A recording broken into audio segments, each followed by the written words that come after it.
Welcome, Cheeky, to world.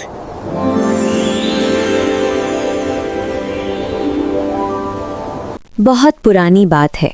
एक खूबसूरत और पुरसुकून सल्तनत थी जिसका नाम था सल्तनत-ए रोशनपुर। यहाँ के बादशाह सुल्तान करीम अपनी रियाया से बहुत मोहब्बत करते थे। उनका दिल नरम और इंसाफ पसंद था। सुल्तान का कोई बेटा नहीं था, बल्कि उनकी 3 बेटियां थीं, शहजादी आलिया, शहजादी हिबा और शहजादी सना। आलिया सबसे बड़ी थी, समझदार और गहरी सोच वाली। हिबा दरमियानी थी, नरम दिल और रहम दिल। सना सबसे छोटी थी, मासूम और हमेशा मुस्कुराने वाली।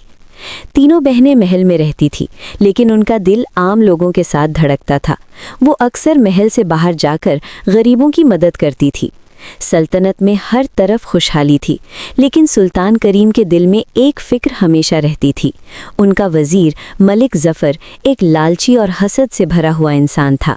वो हमेशा सोचता रहता कि किसी तरह सल्तनत पर कब्जा कर ले। मलिक जफ़र की भी 3 बेटियां थीं, लेकिन वो तीनों तकब्बुर और गुरूर से भरी हुई थीं। वो सिर्फ अपनी खूबसूरती और लिबास पर फख्र करती थी। एक दिन सुल्तान करीम ने ऐलान किया, जो भी मेरी बेटियों में से या सल्तनत की कोई लड़की अपनी नेक दिल और हिम्मत का सबूत देगी, वो इस सल्तनत की मुस्तकबिल की मलिका होगी। ये सुनकर मलिक जफ़र के जहन में एक चाल आई। उसने सोचा, अगर उसकी बेटियां किसी तरह जीत जाएं तो सल्तनत उसकी हो जाएगी। दूसरी तरफ तीनों बहनें इस बात को एक जिम्मेदारी समझ रही थी, ना कि ताकत हासिल करने का जरिया। एक रात महल के बाग में एक अजीब रोशनी नजर आई।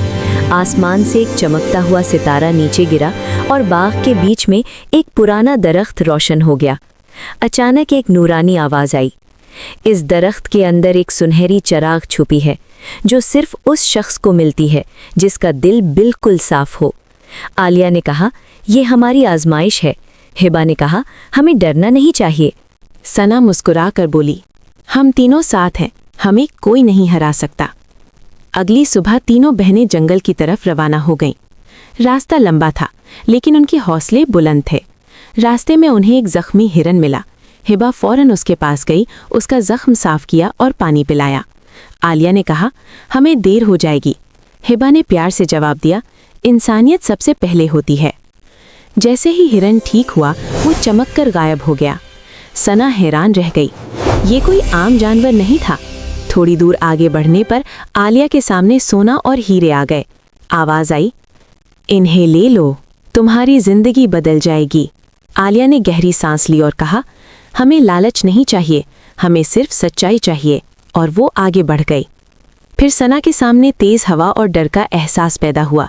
वो एक पल के लिए रुक गई, लेकिन फिर बोली, मैं नहीं डरूंगी, क्योंकि मेरी बहनें मेरे साथ हैं। और वो आगे बढ़ गई। आखिरकार तीनों बहनें एक पुरानी गुफा के पास पहुंची। गुफा के दरवाजे पर एक रोशनी का पहरा था। आवाज आई, अंदर सिर्फ वो जा सकता है जो अपनी सबसे प्यारी चीज कुर्बान करे। आलिया ने सोचा, हिबा ने सोचा, सना ने भी सोचा। फिर हिबा आगे बढ़ी और बोली, मेरी सबसे प्यारी चीज़ मेरी खुशी है। अगर इससे किसी का भला हो सकता है तो मैं इसे कुर्बान करती हूँ। जैसे ही उसने ये कहा, गुफा का दरवाज़ा खुल गया। अंदर एक रोशन जगह थी, जहाँ बीच में सुनहरी चिराग रखी हुई थी। सना ने धीरे से कहा, ये कितनी खूबसूरत है। आलिया ने हाथ बढ़ाया और चिराग को छू लिया। अचानक पूरी गुफा रोशनी से भर गई। एक परी जाहिर हुई और बोली, तुम तीनों ने साबित कर दिया कि असली ताकत दिल की सफाई में होती है। ये चिराग तुम्हारी है। जब तीनों बहनें वापस महल आईं तो सुल्तान करीम ने उन्हें फख्र से देखा। मलिक जफ़र और उसकी बेटियां शर्मिंदा हो गईं। सुल्तान ने ऐलान किया, आज से मेरी तीनों बेटियां इस सल्तनत की रहनुमा होंगी, क्योंकि इनका दिल साफ है। तीनों बहनों ने मिलकर सल्तनत को और बेहतर बनाया। किसी को भूख नहीं रहती थी, कोई उदास नहीं होता था। लोग उन्हें प्यार से याद करते थे। और वो सुनहरी चिराग महल के दरवाजे पर रखी गई, जो हर वक्त ये याद दिलाती थी कि रोशनी सिर्फ साफ दिलों में होती है। और लोग कहते थे, जो दूसरों के लिए जीता है वही असल में रोशन होता है। अगर आपको ये स्टोरी पसंद आई हो तो वीडियो को लाइक और शेयर करें।